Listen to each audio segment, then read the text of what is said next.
Myself and Emily are heading back to the European International Championship at the Excel Centre in London, where I competed against over 3,000 other players in the quest to become the European champion. Not only that, but we're here to check out the pop-up Pokémon Centre, meet up with friends, play side events, and so much more. This is our Pokémon EUIC 2025 adventure. We decided to head into London a day early, meaning we didn't have to travel in the early hours of the morning like we did last year. This meant we arrived with plenty of time to rest up before the long 4 days ahead of us. Our hotel was only a 5-minute train ride away from the Excel Centre, so it wasn't long before we found ourselves walking down the iconic decorated walkway where it hit me. We were finally back at EUIC. Our first stop was at Discover Labs, where we had a nice surprise awaiting us. Shut up, you guys are already in! You might remember Pixelmon and the Newport crew from our last EUIC video. Well, this time, Pixelmon and our friend James were staffing the Discovery Labs, teaching people how to play Pokemon. And of course, I needed all the practice I could get before playing tomorrow's tournament, so we sat down and relearned how to play the Pokemon TCG. We both played using the pre-constructed Pikachu and Charizard EX decks and won both our respective games. And at the end, we were both presented with a copy of each of the two decks in this cool box and a Glaceon Playlabs pin, which goes really nicely with the Vaporeon one we got last year. It was at this point we decided to go sign in and get our badges. And as we were taking in the sights and getting footage for this video, Emily spotted someone I never expected to bump into. NANI? If you don't know, this is Purple Cliff, and I've been following his channel for years. He creates the most unique and funniest Pokemon content out there, and on top of that, has the most contagious laugh.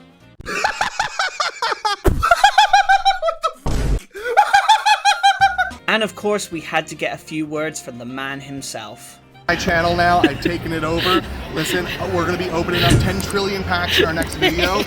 That's a real big commitment. We're opening up 99 billion packs in our next video. Are you paying? No, we're just spectators. This one I'm playing. Yeah! Show the camera. Yeah! Listen, there's only one deck that can do infinite damage, and it's Chien Pao. Wow. Raging Ball's not as cool. If you're watching this video and you haven't already liked and subscribed, I'm coming after you. Click them right now. Do it. Getting to meet Purple Cliff was such an unexpected treat, and one we'll always remember. It's not often I get a fanboy moment, but this was certainly one of them. After getting our passes, I queued up to pick up my competitor gift bag and see what exclusives I got inside. Right, so I've got my little goodie bag for competing. There's 5 items in here. So you get this really cool Ogerpon hat. I'm more of a flat than a curved guy, but I still think it looks really cool. I'm really happy with that. And obviously Ogerpon being the theme, got the Ogerpon deck box with all of them. That's really cool. I really love that. Got some sleeves with the Wellspring Ogerpon on the front. The pin, competitor pin. All Wellspring Ogerpon with this. And then the Ogerpon competitor mat. I think that looks awesome. Can't wait to play with this the entire weekend. That's awesome. And one extra thing that we get given, we always get given a promo, and this year it is Buddy Buddy Poffin. We had some time before our Pokemon Center slot, so we met back up with the Newport crew and went to the Battle Labs to try our luck at some Pokemon Unite. Both me and Emily had never played Unite before, and of course, Emily had to pick the only evolution that she could, while I went with Caesar. Overall, Unite is a very different Pokemon experience, but we had fun, and with Emily doing very well in the end, maybe she'll be a future pro. So we're in the waiting area of the Pokemon Center, waiting to go in. We finally all got in. We're waiting for our pod to be called, and then we can start queuing up to go in and see all of the amazing stuff. We're going to spend quite a bit of money in here. We at least want to get one of every exclusive item. So the mat, sleeves, deck box, some shirts. There's a couple of other things I'm sure we'll show you. But yeah, we're really excited to get in there and just see what they've got. Like, this is the like major thing of the year for both of us. Like especially when it comes to like Pokemon products. So because we can get cards, we can get packs any day of the week. We can walk into any shop, but for this sort of stuff, yeah, this is special. So I cannot wait to get inside. Let's get in and let's see what they've got. The lobby had a few different exhibits of past and upcoming products and plenty of opportunities for content creation. They even brought back the giant Pikachu and included his chunky shorter brother too. Damn, boy. Damn, boy, he's sick! After a bit of a queue, it was finally our time to walk into the centre. And we were like kids in a candy shop while on a huge treasure hunt. Walls were filled with every kind of Pokemon product you could possibly think of. Clothes, figures, books, playmats, packs, plushies, pins, and so much more. We even found a small selection of Van Gogh products and Christmas decorations of all things. And after admiring the large-scale plushies and wishing we could take one home, it started to get super crowded and getting difficult to move around. So we decided to focus on picking up all the rest of the bits we needed and head for the checkout. Later. So here we are back at the hotel, just to refresh and to drop off all the stuff we got at the Pokemon Center so we can carry around 2 huge bags. I'm really pleased with what we got. We got a really good haul. Let me guys show you. So obviously you would have seen all the competitor stuff I got. But I did get 2 exclusive pins. I got the Ogerpon one and I got the standard international logo. I got 2 of the exclusive sleeves. I got Steve's with a load of steel type Pokemon on it, which I was like, that's really cool. Got the exclusive deck box Dyson damage counters. I got the steel mat. I was like, that's really awesome. I really had to pick up that. Got a Van Gogh mat as well. They didn't have many. It was mainly just one of 2 types, but this was the last one of the Pikachu and Eevee one. So I was like, yeah, I'll pick that up for definite. This is the exclusive mat with all the Ogerpons on it. I want to show you guys what this mat looks like in a second, so I'll get that out. And then obviously the exclusive bag with the Ogerpon on it. I really like the back. It's obviously got like the Pokeball embossed on it. I was like, that's sick. They don't have that on the other one. And this is what the exclusive mat looks like. I think this is so much better than the competitor mat. This should have been the competitor mat. They should have stuck like competitor just here or something, or like on the top or something. Like this mat looks absolutely amazing. Why was this not the competitor mat? I kind of want to use this more than the competitor mat, but I think for the tournament I'll just use the competitor one because that just feels appropriate. But this is gorgeous. Just look at it. It's amazing. So that's my haul for the Pokemon Center. Emily will be going back in and I'm sure she'll show you off everything she got today and tomorrow. We are going to just rest up for the moment and then head back into the XL Center to meet up with friends. We're going to have dinner with them. I might try and get some more testing done in the meantime. But yeah, let's get on with that. And for dinner we came back to Heroica, which we visited last year, for the best pizza in London. And getting to relax and chill with friends after a long day on our feet was very much needed. But afterwards, I used the rest of the evening to do some final testing before the very long day ahead of me.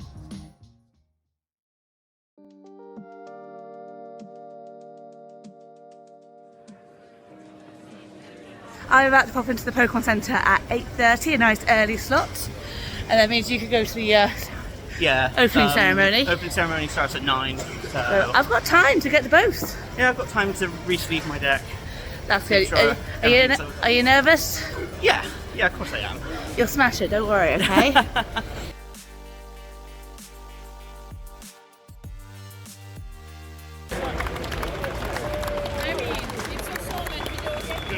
So I'm finally here in the main hall. It's so weird to be back, less than a year, but since the last EUIC.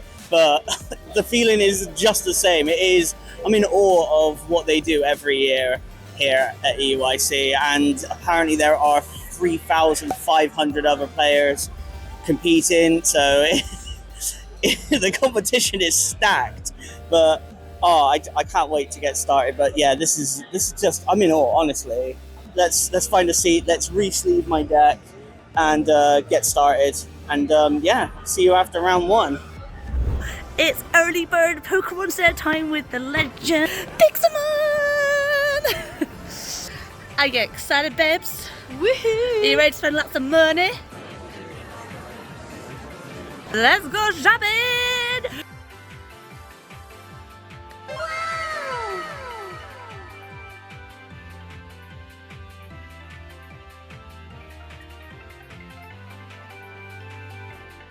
Only one per person. I had to go outside the Pokemon Center to get given it.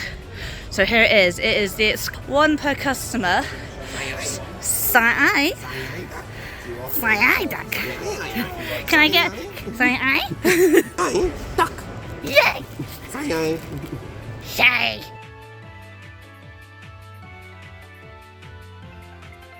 Hats. Psyduck hat. On the way for the Psyduck hat. Psyduck hat, babes. 9. I'm a little bit encompassing already of lots of stuff. This is a lot more shopping than last time, but needs must when you're trying to get some goodies. He's a good boy. He's a good boy. Sitting cuties. Woo! Get ya. Got it. I think we have got everything and we're going to head to the checkouts. But really good going. It's been so much fun experiencing Pokemon Center like this. Calm, quiet, stress-free shopping. What everyone dreams of when they come to the Pokemon Center. Don't tell me how much I spent. You wonderful person, you. Have a great day, guys. Thanks so much. But there we go, guys. Got a big bag of goodies. Cannot wait to go through them later. I was now all set at my table ready for round 1 as the opening ceremony began, and they even had a live band to open it. We all waited as they wished us all luck and all together cheered as they gave us the all go and the tournament began. So I've spotted John, so I'm going to hang around this area until he finishes his first match. I'm hoping he's alright and not stressed out already. He's got his concentration face on, so I'm going to have a little sit down and wait for him. Okay. Thanks a lot, John. Much later. So, a quick summary of game 1. Unfortunately, I took the loss. It was against Snorlax Stall, which I wasn't expected to come up against round 1, but sometimes that is how it goes. Game 1, actually, I got down to the last 2 prizes, and then I just kind of got locked into a position that I was just like, right, my Prime Catcher's in discard. I can't get to it. I've already used my V-Star power. Prime Catcher was literally going to be my win con. He discarded it off of Misfortunes, so I was like, okay, cool, scoop, go game 2. Which ended up being even closer. I managed to get down to 1 prize left. We got down into turn 3 in time. It was my turn. I used the energy switch. Still nothing to draw me into the fire energy. I was like, right, well, just got to YOLO it. Iono for the 1 card draw. No fire energy. So that was a loss for me, but it was that close. 1 hour later. So round 2 is over and I have unfortunately taken another L. Not going great for me today. It was against Lugia, which is ironically the one matchup I've had the least experience with Regidrago. No one at my locals plays it. I've not come up against it at any of the cups or any of the challenges that I've been to. So it's eluded me. Game 1 was pretty 50-50. We had a prize exchange. Obviously the 1 prizers do make the prize exchange a little bit more difficult, but it's not impossible. Game 2 was interesting. My opponent only started off with the Lugia V, and I saw an opportunity and was like, well, let's get this Lugia V out the way. So I went a digging, and I dug, and after going through probably a good, nearly half my deck, I could not find a single energy switch, and they were all in there. So yeah, unfortunately, another loss for me.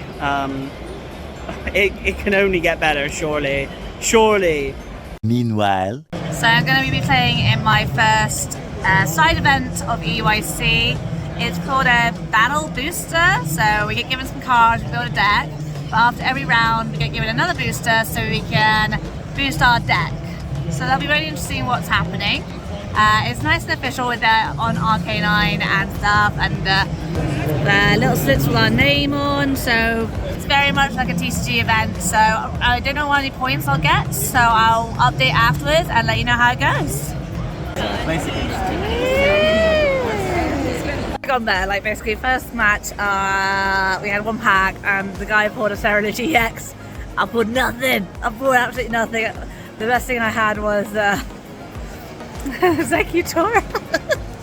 So thick rubbish there, never mind.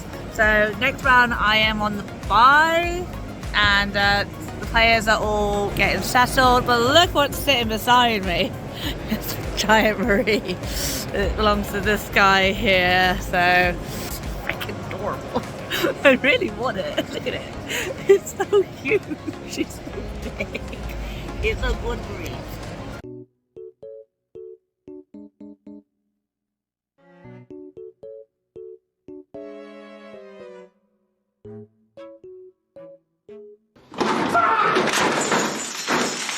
Round 3 ended up another loss, this time against Miraidon, where I lost a dice roll and both games they just had a better setup than me. But it was in round 4 where things just weren't going my way and it was really hitting me hard. Where to start? That round 4 didn't go in any way how I planned it. Went up against Raging Bolt, which I'd had some practice with.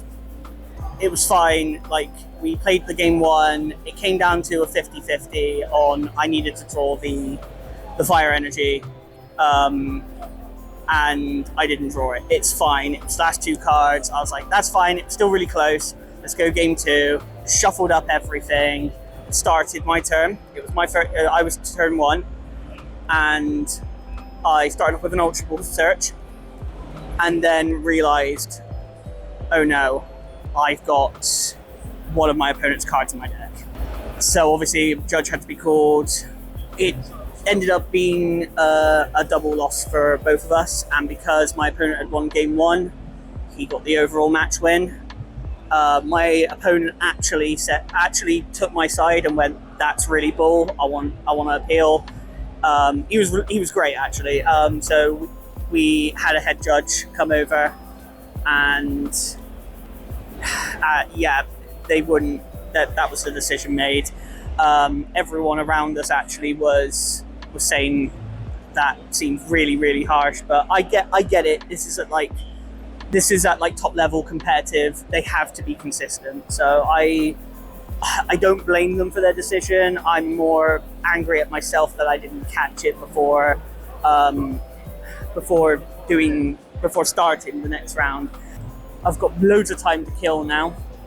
Emily is over at the Artists. Possibly go and find her, as I've got loads of time to kill.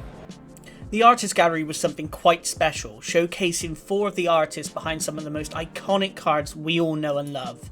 Kinshiro Ito, Shinji Kada, Yu Komori, and Yu Nishida, with both Kichiro and Shinji giving a talk on their life, inspiration, and favourite arts.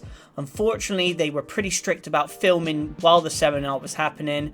I couldn't stay for the whole thing as I had to go to my next round, but afterwards, Emily bumped into another one of my favourite YouTubers. Currently playing right now, and he's going to be kicking himself right now because I've just bumped into Patters. Hi. He watches YouTube all the time, and just want to say your YouTube channel and what you do with all your teammates and stuff, it's a lot of fun. And thank you. I will probably be watching many more to future. So well, thank you so much. I hope you enjoy the rest of EUIC, and maybe we'll see you later, and John can actually say hi to you. Yeah, best of luck to John on competing as well.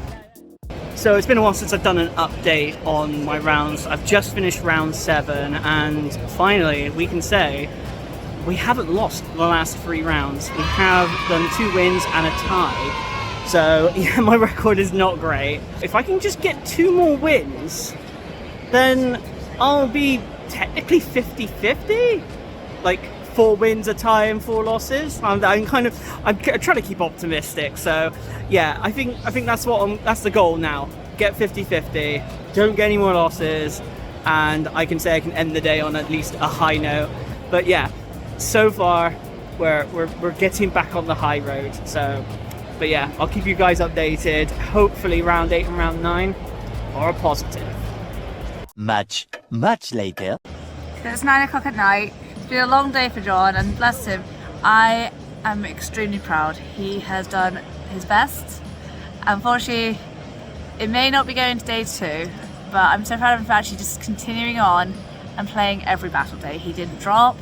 He's had some wins, he's had some losses, but overall, I think he's had fun in a general aspect. I hope he's okay. There he is. So I've done it, all 9 rounds have been completed. Unfortunately, the last 2 rounds I did take 2 losses, but my opponent on my last round was a lovely guy from France. We just had fun. We had a lot of fun playing the game. I didn't play very optimally because I was just like, you know what, it's last round. Let's just wing it. Let's just wing it. Let's do some suboptimal plays, and it was a blast. We both laughed our faces off. It was great. So, but now I am hungry. I am tired. I am mentally drained after 12 and a half hours from the first entering the building to now. I am ready to eat something and go to bed, and look forward to just having more fun tomorrow.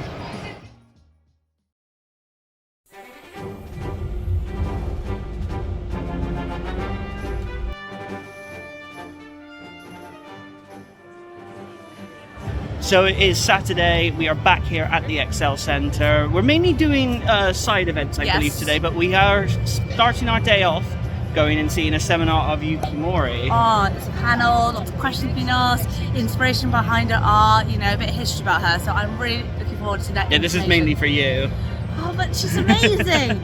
She's been around a lot longer than other artists she has. We sat ourselves right at the front of the stage for the seminar, and it was so insightful to hear about how she started working with Pokémon, the process of making the models, and how she's really into horror, but also how she's a fan of Monty Python and Mr. Blobby of all things.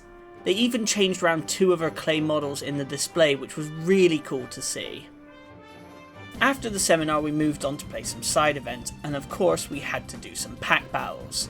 So here's my opponent for the side event. Yeah, I'm gonna win this. Pack battles consist of 4 players, each opening up a pack and adding 9 energy cards to make up a 20 card deck.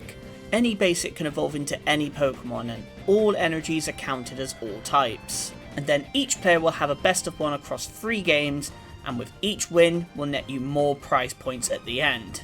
I came third, John came first, so we get points, gonna put it all together, and we'll just do this over the weekend. We'll do a few more of those, I think, yeah? Oh, we're gonna get some more tickets, definitely. Yeah, it's gonna be fun.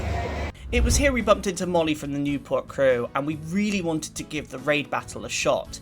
We couldn't find a 4th person to play with, so they made an exception as the 3 of us teamed up to fight the raid boss Pikachu. We as a team would need to take our turns all at the same time and do as much damage to the raid boss as possible before it attacked us back. And for every 40 damage we did, the raid boss would lose a card from its deck to the lost zone. And once we lost zoned all its deck, we won. We decided to get some lunch and meet up with the rest of the Newport crew. And after talking about how much fun we had with the raid battle, we decided to give it another go. But this time as a team of 4, with Sean and Sophie. And guess who we bumped into again playing a raid battle? None other than Purplecliff, and we ended up playing on the table right next to his. On top of that, our game was being shadowed by Professor Steven from Playscape Games. We ended up fighting against the Pikachu again, but between the 2 Dragapults, Raging Bolt and Regidrago, we took it down in no time. So we just finished our raid, and we all get 80 tickets! I can't hold mine up straight, yay! So really good fun, the raid. Obviously we put a bit more description about what it was. It was really cool actually just battling with Purplecliff and the gang on the next table, so that was super good. But yeah, we all worked together. Raids are actually really fun, so if you ever want to play zones and side events when you're next go to events, definitely do a raid battle. After doing quite a few side events, we went over to the prize pool with a total of 720 tickets. But once we'd had a look around, there was only one thing Emily had eyes for. There's a really soft. It's really soft. It's like a cloud. It looks like a cloud. Feels like a cloud. I kind of want it. So. You're really happy with your floof? It's a very big floof. I like the floof. But overall, we all picked up some cool bits, packs, plushies, deck box, and I even got an Astral Radiance build and battle box for our sealed collection. We all agreed to meet up later for dinner, but as the tournament was reaching its climax with the quarter and semi-finals, we wandered up to the stage to check it all out. It's always fascinating watching top players work their magic, but one player in the VGC tournament who I followed for quite some time was making his comeback tour, Wolf Glick, playing his semi-final match, and watching him dance around his opponent with his Perish Song team was on another level. And to see him win his way to the finals got me super hyped for tomorrow. Banane's Pizzeria was on the menu as it was recommended to us, and we were all starving from the long day and couldn't wait to eat. And while we were waiting for our food, we got chatting to a group of guys from Japan. They then gifted Emily and Sophie a pack of Terrestrial Festival, which of course they had to open.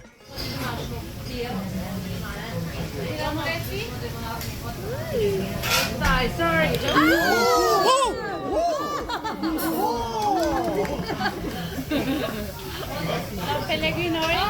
Oh, Pokémon!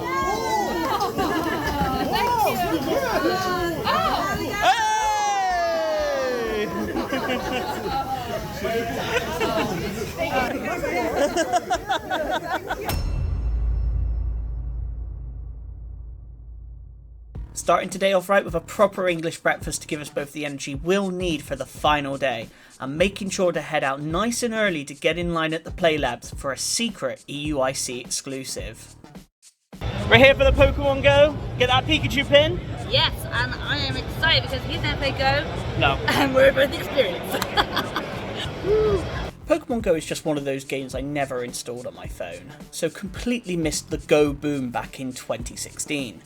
And with everyone else playing on their phones, I had to use a preset game on a tablet as I tried to get used to the throw mechanics using Pokemon stops and items. But in the end, I had fun, and we were all each given an exclusive Pikachu pin for participating. You get a pin, you get a pin, you get a pin. Afterwards, we made our way to the main hall, where Emily was just in time to meet Sprigatito. Sprigatito, the cutie pie!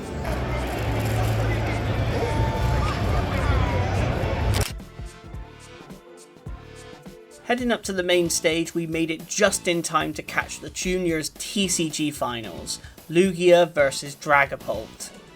And after a dominating game from Lugia, Dragapult came close but couldn't quite push back the Lugia from coming out on top, in a great showing of perfect setup in back-to-back games. On to the Seniors division, where it was Dragapult versus Dragapult, Nathan Osterkatz versus last year's winner Gabriel Fernandez, both playing two very different versions of Dragapult in a battle of aggression versus defensive. Even though Nathan took a very close game one with a top deck of Tenuro's scenario, Gabriel showed everyone how Dragapult with Budu, Munkidori and Alakazam could control the game without the Duskull package, and stunning your opponent with the unfair stamp, taking game 2 in a strong showing. Game 3 was no different, manipulating the damage around to take out all of Nathan's Dreepies and Dracolopes, putting Nathan into an unwinnable situation for the win.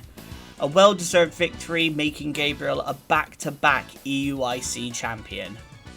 And now it was time for the Masters Division Finals, Cloth versus Dragapult, Ryuki Okada from Japan versus Natalie Miller from Australia. We all knew poison manipulation was deadly, but seeing it work so fast against Natalie, who only started with a Fezandipity EX, and the Clove donking it for the fastest Game 1 win, we feared the worst for Natalie.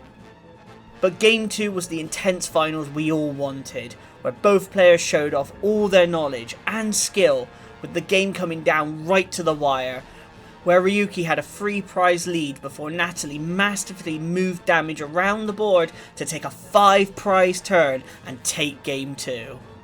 But it all came crashing down with a single Dreepy standing alone and not being able to withstand all the poison damage, resulting in another fast game and making Ryuki the European champion, putting Cloth on the map. With the TCG champions crowned and celebrating their triumphs with trophies in hand, there was one more match to witness, the one that most Pokemon fans were talking about, the VGC Masters Finals. Wolf Glick versus Dill Yeomans. It had been 6 years since the former world champion won his last international championship, and he had an uphill battle against the up-and-comer Dill, being cheered on by the home crowd, but he only had 2 words for them all. I'm ready. So the game was on, but Perish Song Wolfie was known for wouldn't be enough against Dill's team, which perfectly countered it. Game 1 would be all about gathering information, how much damage each attack does, and where are the weaknesses in their opponent's strategy, to better their own in Game 2. And Dill showed exactly why he's in the finals, playing a brilliant first game, locking Wolf out of most options and pinning him down with Trick Room. Game 2 was crucial for Wolf and needed to tie things up, but Dill wasn't going to make that easy, having a few tricks left up their sleeve. Koraidon came out the gate swinging, and both players using their Incineroar's Intimidate ability to weaken each other. The knockoff on Koraidon's Life Orb, using Roar from the Farigiraf on his own Incineroar to guarantee an attack and switch in the same turn, were all masterful plays by Dill. But Wolf managed to dance around his opponent, taking critical knockouts on the Miraidon and Incineroar, and even when terastallizing the Iron Hands to be able to resist the Koraidon's attack, the team of Fluttermane and Koraidon was too much for Dill to handle, giving Wolf the Game 2 win. This was it, the all or nothing Game 3, and everyone was on the edge of their seat. Koraidon had been the centerpiece of Wolf's team, and Dill went on the offensive to knock out that Koraidon as fast as possible. And once the Incineroar took it out, we all thought Wolf was in trouble. But it wasn't over, and Wolf needed to preserve the Fluttermane and Incineroar while chipping away at Dill's Pokemon. Amoonguss was the answer. It was faster under Trick Room and could use Rage Powder to deflect all the attacks to itself, even terastallizing to try and resist the oncoming attacks, but it wasn't enough to save it. What it did, however, was give the Fluttermane the shot it needed to knock out the Incineroar, leaving it down to a 2 versus 2. This battle was on the edge of a knife, and this was the crucial turn that could decide the game. The Miraidon couldn't protect itself from any attacks, so Dill had to attack the Fluttermane, the only Pokemon that could one-hit KO the Miraidon. The Incineroar was able to attack the Miraidon first thanks to Trick Room. Even though it wasn't a lot of damage, Miraidon got burned.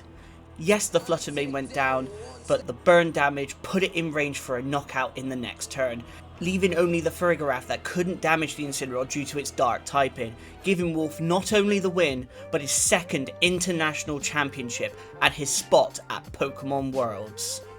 What an intense, fantastic battle, and one I'll remember for a long time to come. As the champions held up their trophies in the closing ceremony, this marked the end of EUIC and our Pokemon-filled adventure. We had such a blast seeing friends and making new ones, shopping at the Pokemon Center, battling against other trainers, and so many amazing memories made over the last 4 days. Whether you're a collector or a player, there's something here for everyone at these events, and every Pokefan should come and experience these events. A big thank you to everyone we met, and for always making us feel welcome in this one-of-a-kind community. See you in the next one.